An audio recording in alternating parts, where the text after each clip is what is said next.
Bienvenidos a este microcurso sobre las misiones de observación electoral en el marco del curso virtual Democracia y Desinformación. Mi nombre es Julio Escarruns, soy especialista electoral de la Fundación Construir y coordinador general de la misión de observación electoral ciudadana de la red Observa Bolivia. Este microcurso se compone de tres secciones generales. Vamos a ver algunos elementos generales sobre lo que es la observación electoral. Vamos a entrar en las experiencias y en la observación electoral concretamente en el caso boliviano y vamos a culminar con algunas reflexiones finales. La primera parte de generalidades sobre la observación electoral vamos a analizar o vamos a adentrarnos en tres tipos o en tres características concretas. Los orígenes de la observación electoral en términos amplios, el concepto, la definición misma de observación electoral y los tipos o clases de observaciones o de misiones de observación electoral. Empecemos entonces. La observación electoral, el primer registro en realidad que se tiene sobre observación electoral data de 1857, cuando un grupo de representantes prusianos, británicos, franceses y otomanos asisten a observar las elecciones de los principados de Moldavia y Valaquia. Entonces, fíjense hace cuánto tiempo es que la observación electoral data como primera experiencia, al menos documentada. Ya o en el siglo pasado, un poco más hacia nuestra época, en 1948 se realizan una serie de invitaciones a la Organización de las Naciones Unidas en el marco de los procesos de transición política y de descolonización de Asia y África. Algunos países solicitan la presencia de veedores, de miembros de las Naciones Unidas recientemente creada, para poder justamente acompañar y observar sus procesos electorales. Por esta parte del mundo, por nuestro hemisferio, en 1962 se lleva adelante las primeras misiones de observación electoral de la Organización de Estados Americanos, de la OEA. En este año, en 1962, se despliegan en Costa Rica y posteriormente en República Dominicana. Hasta esta etapa, hasta las primeras misiones de la OEA, la observación electoral constituía un hito más simbólico antes que técnico. Era un proceso de acompañamiento y de veeduría en la que se esperaba una presencia, justamente eso, simbólica, de las personas y de los organismos encargados de llevar adelante las misiones de observación electoral.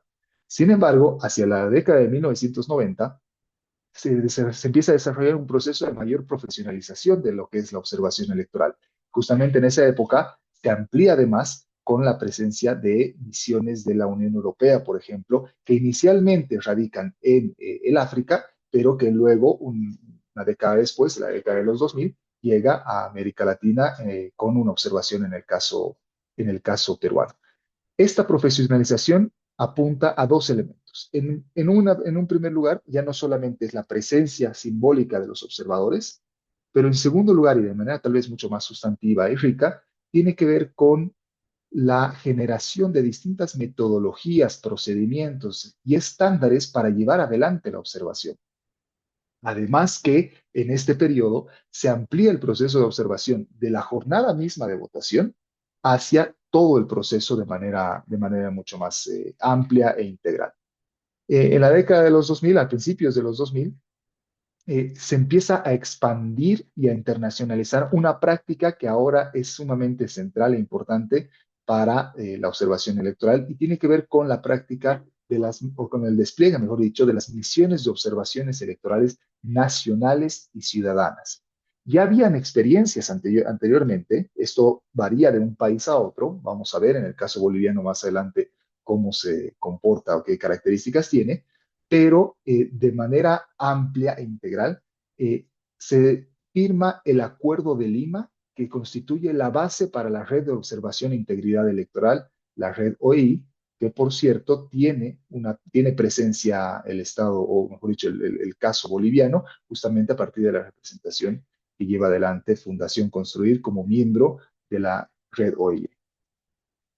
Pero, ¿qué exactamente es la observación? Porque vemos unos antecedentes incluso históricos muy atrás en el tiempo, tenemos experiencias a lo largo de todo el mundo, tenemos experiencias en América Latina muy importantes, pero ¿qué exactamente es la observación electoral? La observación electoral se define como un proceso de recolección de información sistemática, integral y exacta sobre leyes, procesos e instituciones relacionadas con el desarrollo de las elecciones y otros elementos que conciernen al ambiente electoral general. Esta definición que se adopta por una resolución de las Naciones Unidas, que es efectivamente la base de la misión de la observación electoral internacional, pero también ha sido adoptada como una base conceptual para el despliegue de misiones de observación electoral ciudadanas y apartidarias, refleja, o mejor dicho, subraya y pone en primera plana la necesidad de análisis imparciales y profesionales. Cuando se habla de sistematicidad, por ejemplo, de la información, hace referencia a que lo que se observa es todo el proceso, no se observan unas partes escogidas de manera de manera partidaria o de una forma en la que pueda reflejar completamente el proceso electoral. Esto hace justamente a su integralidad, a la integralidad de toda la información. Las misiones de observación tienen el mandato de observar y de analizar todo el proceso electoral sobre el cual se desarrollan, se van a desplegar, y sobre todo la exactitud, haciendo mucho más énfasis en esta idea de imparcialidad y de profesionalidad. Estos elementos, por ejemplo, constituyen de alguna manera la base eh, de los estándares internacionales en materia de observación en términos generales, pero también de observación electoral ciudadana de manera más específica. Hay distintos tipos o clases de observación electoral. Hay muchas formas de poder diferenciar una misión o un acto de observación electoral de otro. Uno de los primeros o de los principales y más comunes diferenciaciones tiene que ver con el origen de las misiones de observación electoral. Están, por ejemplo, las misiones internacionales, están también las nacionales y se están empezando a desarrollar en algunas experiencias, o sea, ha habido algunas experiencias de misiones mixtas, es decir, aquellas que están compuestas por personas provenientes del país donde se va a llevar adelante la misión, pero también de personas extranjeras, ¿no? Algunas características de las misiones nacionales e internacionales en términos de ventajas y desventajas tienen que ver, por ejemplo, con que las misiones nacionales eh, conocen de antemano el territorio y el contexto en el cual se despliegan, tienden a ser un poco menos costosas justamente por el carácter nacional que implica menor movilización, especialmente desde el extranjero. Eh, pero entre algunas de las características que históricamente se le han planteado como desventajas, tiene que ver algunas un poco más de propensión a la parcialidad dentro del proceso electoral. Las misiones internacionales, en cambio, se han identificado clásicamente como aquellas que tienden a ser mucho más parciales, pero también su proceso es mucho más costoso y el despliegue más limitado justamente a raíz de estos costos. Esto, sin embargo, ha ido modificándose a lo largo del tiempo y vamos a ver más adelante cuáles son algunas de las características y de las lecciones aprendidas del despliegue de misiones nacionales e internacionales, sobre todo con miras al caso boliviano. Una segunda clasificación de los tipos de observación electoral tienen que ver por la temporalidad de la misión. Hay misiones de corta duración que se concentran solamente en la jornada de votación y hay misiones de larga duración que se concentran en todo el ciclo electoral, desde lo previo, la organización del proceso electoral, el día de votación y los eventos posteriores que tienen que ver con el recuento de votos y la promulgación de resultados. Efectivamente, nuevamente también hay características de ventajas y de desventajas para ambos tipos de procesos. Una de las principales ventajas de las misiones de corta duración tiene que ver con su bajo costo y con la facilidad de despliegue, porque se concentra solamente en la jornada de votación. Los observadores se despliegan un poco antes y terminan un poco después del proceso o del mismo día de votación. Entre las principales desventajas están en que muchas veces la jornada puede no reflejar las características de democracia de todo el proceso electoral.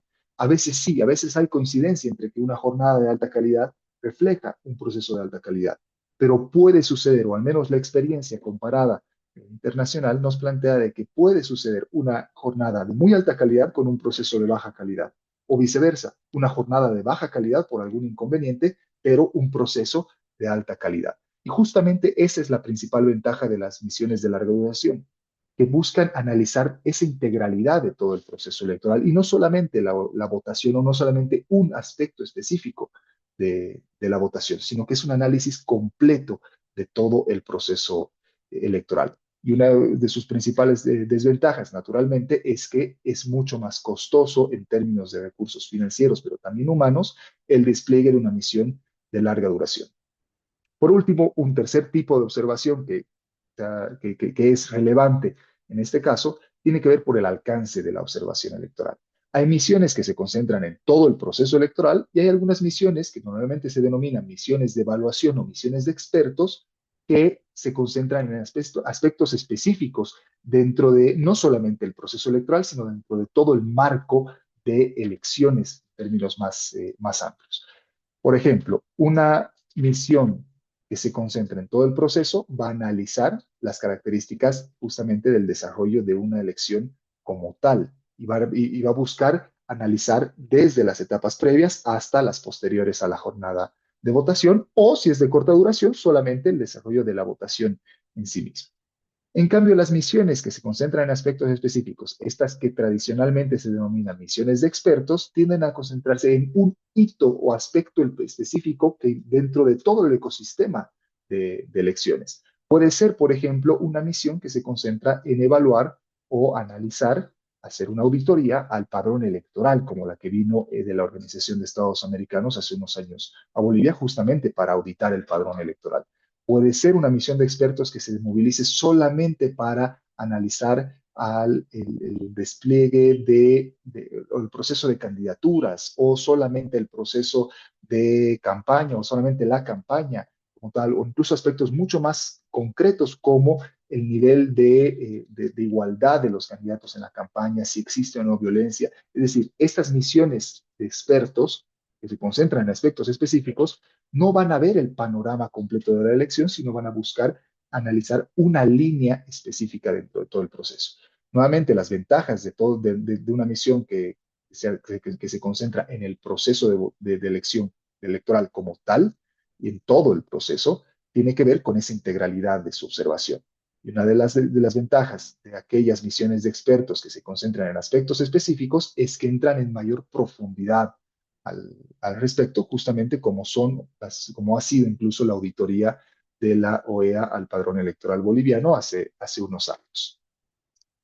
Ahora sí, si entramos a la situación boliviana, a lo que sucede o ha sucedido en Bolivia, lo vamos a hacer a partir de distintos elementos. Por ejemplo, algunos antecedentes, diferencias con otras formas de participación, cuáles son los procesos para el trámite de acreditación, qué características tienen que tener los informes y algunas lecciones aprendidas en torno a las experiencias previas. Como antecedente, tenemos de que en 1966 se lleva adelante la primera misión de observación electoral en Bolivia.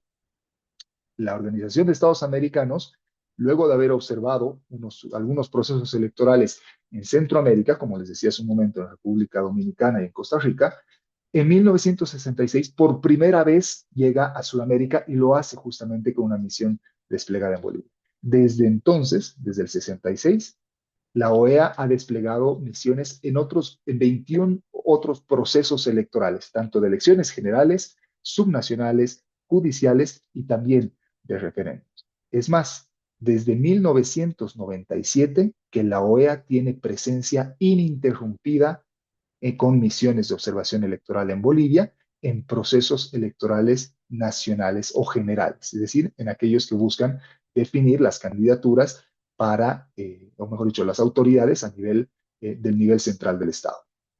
Como segundo antecedente, tenemos de que en 2006 por primera vez llega una misión de la Unión Europea en el país. Luego de 2006 despliega otras 4 misiones en 2009 en 2 ocasiones, tanto para el referéndum como para las elecciones generales del 2009, y lo hace nuevamente el 2019 y 2020, obviamente todos estos antecedentes previos a este proceso electoral de 2025. Tenemos también como antecedentes la presencia de misiones de observación electoral nacionales domésticas ciudadanas. Y el primer antecedente tiene que ver con que en 2005 Bolivia Transparente despliega la primera misión nacional en el país. Bolivia Transparente funciona y opera en distintos procesos electorales de carácter nacional, subnacional, judicial y referéndums, al igual, de manera similar a la OEA, hasta el año 2017. Y Observa Bolivia retoma de alguna manera esa aposta, porque la lógica de Bolivia Transparente y Observa Bolivia tiene fundamentos similares en el desarrollo de observación electoral ciudadana a partir de distintas redes plurales y abiertas de organizaciones de la sociedad civil, se retoma con la creación de Observa Bolivia en el año 2020, que lleva adelante un proceso de observación en ese proceso electoral de 2020, lo hace también en las subnacionales de 2021 y para este 2025 se reconstituye como red para llevar adelante una nueva misión de observación electoral ciudadana. ¿Cómo se regula o qué es lo que nos dice la normativa electoral para la observación electoral en Bolivia? Primero partimos de lo que plantea la ley de régimen electoral en los artículos desde el 253 hasta el 262, donde plantea una serie de elementos que tienen que ver con el objeto, el alcance, los principios, el financiamiento, la acreditación, los tipos y clases de observación electoral y por último, las garantías que se ofrecen para el desarrollo de la observación o acompañamiento electoral. Por ejemplo, la ley del régimen electoral reconoce o establece que el objeto de las misiones de observación o de acompañamiento electoral es el de contribuir a la transparencia de la administración y gestión de los procesos electorales, referendos, revocatorias de mandato y demás.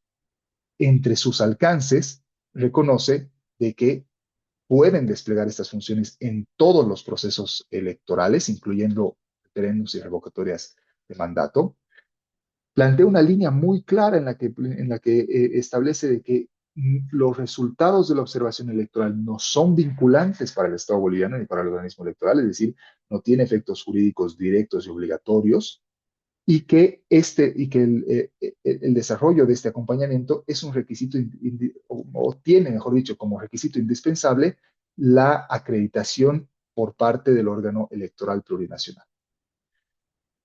En términos de en cuanto a principios, la ley de régimen electoral recoge y recupera lo que plantean distintos instrumentos internacionales y regionales en materia de observación electoral. Y plantea, por ejemplo, un código de conducta donde destacan como principios justamente de la observación la imparcialidad, la objetividad, la independencia, la responsabilidad, la legalidad y la no injerencia. Es decir, estos principios rectores del proceso de observación o acompañamiento electoral como condiciones para el desarrollo de este trabajo. En términos de financiamiento, la ley de régimen electoral reconoce distintas posibilidades de financiamiento y sobre todo limita al desarrollo de financiamiento mejor dicho, el desarrollo de misiones de observación y acompañamiento electoral con base en financiamiento partidario, concretamente como una de las principales fuentes de financiamiento prohibidas. Luego establece nuevamente la necesidad de la acreditación y plantea que esta acreditación se desarrolla por parte del Tribunal Supremo Electoral o los tribunales electorales departamentales, según corresponda, y reconoce dos tipos de misiones y dos clases de misiones. En cuanto a los tipos, se basa en la idea de la temporalidad como el criterio diferenciador, donde reconoce misiones de larga duración y de corta duración, bajo las mismas lógicas de lo que les mencionaba hace un momento, que la larga duración es la que se realiza durante todo el proceso y la corta duración es la que se realiza para el día de la votación. En cuanto a las clases de misiones de acompañamiento electoral, utiliza la diferenciación del origen de los observadores y va a diferenciar las misiones nacionales de las internacionales. Por último, la ley de régimen electoral reconoce las garantías de las misiones tanto nacionales e internacionales en el sentido de aceptar y sobre todo respaldar el desarrollo de este trabajo y que se puedan desarrollar todas las funciones y labores en el marco de estas acciones. Al respecto, como un pequeño paréntesis, cabe resaltar de que la observación electoral, las personas observadoras electorales han sido declaradas por la CIDH como defensoras y defensores de derechos humanos, dotándoles de un rango central e importante dentro de los propios procesos electorales. La ley del régimen electoral, sin embargo, es bastante genérica en tanto a la regulación sobre la observación electoral en Bolivia. Es por eso que, además de la ley del régimen electoral, desde el año 2020 y vigente para este proceso electoral de 2025, se ha desarrollado y aprobado el reglamento para el acompañamiento y la observación electoral de las misiones internacionales y nacionales, donde define una serie de criterios, de pasos, de parámetros y de procedimientos para el despliegue de estas misiones. Sin embargo, más allá de lo procedimental, el reglamento hace una aclaración o busca hacer una diferenciación entre las misiones de observación y las misiones de acompañamiento. Aquellas de acompañamiento entendidas como presencia de personas específico o de algunas instituciones a partir de la invitación de parte del Estado boliviano y sobre todo del Tribunal Supremo Electoral. El acompañamiento entonces tiene una connotación un poco más individual en este sentido. Mientras que las misiones de observación son aquellas que se basan o que se ligan mucho más a las experiencias comparadas, a las experiencias internacionales en las que se busca justamente cumplir estos estándares de sistematicidad, integralidad, objetividad, imparcialidad y demás elementos. Las misiones de observación entonces tienen que ver con el desarrollo de las acciones en el marco de órganos u organismos, pero también a nivel nacional de organizaciones de sociedad civil o conjuntos de organizaciones de sociedad civil, como por ejemplo pueden ser las redes. Además, el reglamento hace una diferenciación entre algo más relacionado al control social y el trabajo de las organizaciones políticas. Y por más de que termina siendo un poco más secundaria esta diferenciación en el reglamento, es importante recalcar esta diferencia. La observación, así como no es lo mismo que el acompañamiento, tampoco es completamente equivalente y similar a lo que es el control social o a los delegados o delegadas de organizaciones políticas. El control social es un derecho consagrado para cualquier ciudadano y ciudadana, mientras que la observación, además de ser un derecho consagrado, requiere o tiene una serie de deberes mucho más marcados que parten justamente del proceso o de la necesidad de contar con acreditación de parte del órgano electoral, pero también de cumplir una serie de criterios, requisitos y sobre todo principios que marcan a la independencia, a la imparcialidad y a la profesionalidad en el desarrollo de sus labores. Justamente si pensamos en esta idea de la acreditación ante el órgano electoral plurinacional, eh, vemos ciertos procesos o procedimientos que hacen a esta acreditación. Primero partimos de la idea de que la acreditación es facultad exclusiva del Tribunal Supremo Electoral o de los tribunales electorales departamentales, según corresponde y según las características de la misión y también del proceso electoral. Y el proceso de acreditación empieza con una solicitud de acreditación. En esta solicitud, la normativa exige que se puedan establecer o definir con claridad cuáles son los fundamentos que son de la solicitud de acreditación, que se puedan adjuntar distintos formularios que están disponibles en las plataformas web del órgano electoral plurinacional y quiénes van a representar la misión.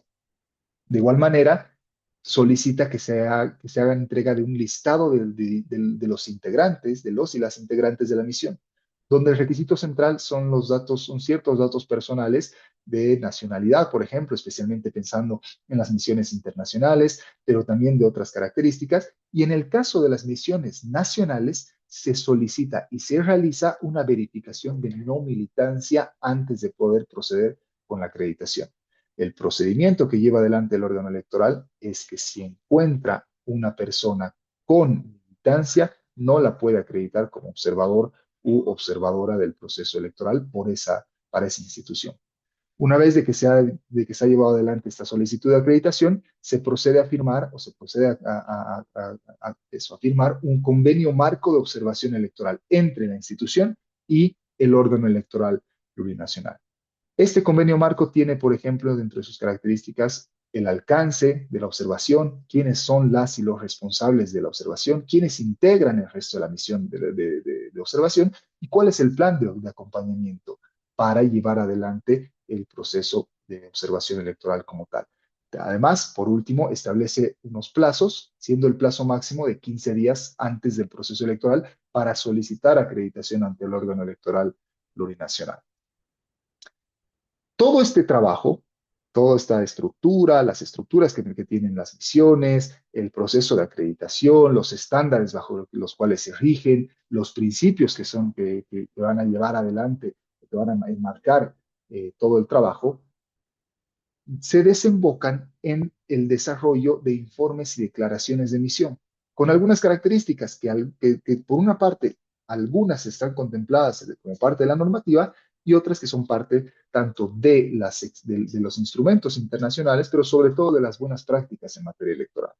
Por ejemplo, hay la posibilidad de que una misión despliegue o publique informes parciales de observación, que son resultado de la observación de partes específicas del proceso en la medida que obviamente sean posibles, ¿no? Si se asume de que la observación electoral tiene que ser sistemática e integral, no puede o no debiera informar o pronunciarse como misión de manera oficial con un informe sobre un hito electoral que no ha concluido, salvo que efectivamente sea un pronunciamiento de ciertas partes del proceso y no de la totalidad. De todas maneras, esta práctica está muy debatida incluso entre las propias misiones internacionales de observación electoral. Algunas misiones optan por publicar informes parciales, mientras que otras optan por no publicarlos y simplemente ir al siguiente punto, que es el informe preliminar. El informe preliminar es una apreciación general sobre lo que se ha observado durante el proceso electoral, donde destaca la calidad de la jornada de votación, pero también cualquier otro aspecto relevante previo a la jornada de votación. El informe preliminar, por mandato del reglamento del Tribunal Supremo Electoral, debe ser presentado dentro de las 48 horas siguientes a la jornada de votación. Es decir, que las misiones tienen, en el caso del proceso electoral de 2025, hasta el 19 de agosto para publicar este informe preliminar. Ya el informe final es la evaluación finalizada de todo el trabajo desarrollado una vez que ha concluido el proceso electoral en su totalidad. El informe final no solamente va a ampliar sobre lo que se ha planteado en el informe preliminar, sino puede ratificar ciertos elementos y este informe no tiene una periodicidad establecida para su presentación, aunque el reglamento solicita de que pueda ser entregado con la mayor anticipación posible. Un elemento central que caracteriza las misiones de observación electoral son las declaraciones, como pronunciamientos públicos, especialmente ante medios de comunicación. Estas declaraciones, como buena práctica de las misiones para resguardar la profesionalidad y la imparcialidad, tienden y normalmente se aconseja de que se realicen una vez que, o mejor dicho, acompañados de los informes de misión de observación electoral, toda vez de que uno de los principales principios rectores es esta sistematicidad e integralidad de la labor de las misiones de observación, por lo que cualquier pronunciamiento previo o parcial puede ser, eh, puede ser motivo de crítica e incluso puede ir en contra de la característica de objetividad y de integralidad de todo el proceso electoral. ¿Cuáles son algunas de las lecciones aprendidas a partir de las experiencias tanto previas, tanto nacionales como comparadas? En términos de la observación electoral en general, una de las principales lecciones ha sido de que observar solamente la jornada de votación puede generar una evaluación parcial, ¿no? Esto ha sido algo que han trabajado las misiones, sobre todo internacionales, en la década de los 90, cuando han pasado de observar solamente el día de la votación a observar de manera más sistemática y a partir de instrumentos y metodologías concretas todo el proceso electoral. Justamente la segunda lección de la experiencia comparada es eso, con poder contar con metodologías o instrumentos, porque de no hacerlo se puede llevar o puede ser susceptible a errores de apreciación. La subjetividad con la que cada persona que compone o que integra una misión de observación electoral puede generar resultados divergentes entre sí. Por ello es que una misión en el sentido de una misión de observación electoral que busque la profesionalidad debe llevar adelante o debe desarrollar su trabajo a partir de metodologías e instrumentos estandarizados, ya como experiencia o como lección aprendida de la experiencia comparada. En términos de observación electoral ciudadana, ¿cuáles han sido algunas de las lecciones aprendidas? En primer lugar, la centralidad de poder construir lazos de confianza con distintos actores dentro del proceso. Muchas veces se puede tergiversar que las misiones ciudadanas, las misiones nacionales, pueden estar de alguna manera parcializadas, sobre todo en escenarios y en contextos altamente polarizados. Por eso es que resulta sumamente importante poder construir esta confianza con distintos y con la mayor cantidad de actores políticos involucrados en un proceso electoral, partiendo desde el organismo electoral hasta otro tipo de actores, como incluso los actores contendientes de la elección. Y en segundo lugar, la lección aprendida es que la observación electoral ciudadana también puede ser altamente profesional y técnica. Es decir, la tecnicidad y el profesionalismo no están limitadas solamente a las misiones internacionales de observación electoral, sino que también se pueden llevar a cabo por la propia ciudadanía, además generando un doble efecto, no solamente de acompañamiento, de observación y de aporte a la transparencia de un proceso electoral, sino de empoderamiento de la propia ciudadanía. Para cerrar este microcurso, entonces, ¿qué reflexiones finales tenemos? Atendiendo la idea de poder pensar o combatir ciertos mitos o combatir de alguna manera la desinformación, vamos a ver algunos mitos y realidades sobre la observación electoral. En primer lugar, uno de los primeros mitos, que la observación electoral es inútil. Cuando hay evidencia concreta de que la observación electoral es excelente para poder disuadir malas prácticas electorales y para poder fortalecer la transparencia del proceso. Es más, la observación electoral cuando es nacional, cuando es ciudadana, es también útil para poder fortalecer y empoderar a la población. Segundo mito, la observación electoral se realiza solamente en elecciones que tienen problemas o en países que tienen problemas. Y eso no es cierto. La observación electoral es una herramienta útil para todo tipo de elecciones. Se han desarrollado en contextos de democracias históricamente consideradas consolidadas, así como en democracias en transición. La observación electoral no solamente entonces representa una oportunidad para países con problemas políticos, sociales, económicos o con problemas electorales, sino que es una oportunidad para que cualquier proceso electoral se pueda, por un lado, someterse a los más altos estándares internacionales, pero sobre todo buscar generar distintos espacios o posibilidades de mejora hacia futuro. Tercer mito, como veíamos hace un momento, la observación electoral solamente se concentra el día de la votación y eso tampoco es cierto. La observación electoral se despliega sobre distintas etapas del proceso electoral. Efectivamente, la jornada de votación es la más visible, no solamente por lo que el proceso electoral en sí es más visible, y la presencia de observadores y observadoras también lo es, sino también porque los pronunciamientos y los informes se desarrollan justamente después de la jornada de votación. Sin embargo, hay todo un trabajo previo antes de la jornada, antes del día de votación, para poder llevar adelante una misión especialmente de larga duración. Por último, el cuarto mito es que la observación internacional es la única que importa. Y eso no es cierto. La observación nacional también es relevante para el proceso. Primero, porque es un conjunto de ojos más que van a aportar a la transparencia y legitimidad de los comicios, pero y sobre todo porque es una forma de empoderamiento de la ciudadanía en el proceso electoral, más allá de la sola emisión del voto y que no está ligada a ninguna organización política. Muchas veces tenemos en el imaginario colectivo la idea de que involucrarse en una elección más allá de votar significa automáticamente involucrarse con alguna candidatura, con alguna organización política. Y la observación electoral nacional y ciudadana prueba exactamente lo contrario. Es posible involucrarse más allá del voto para cualquier ciudadano y ciudadana en pos de la democracia y no solamente pensando en una organización política o en una candidatura. Espero que este curso, este microcurso haya sido de su agrado y que les haya servido mucho.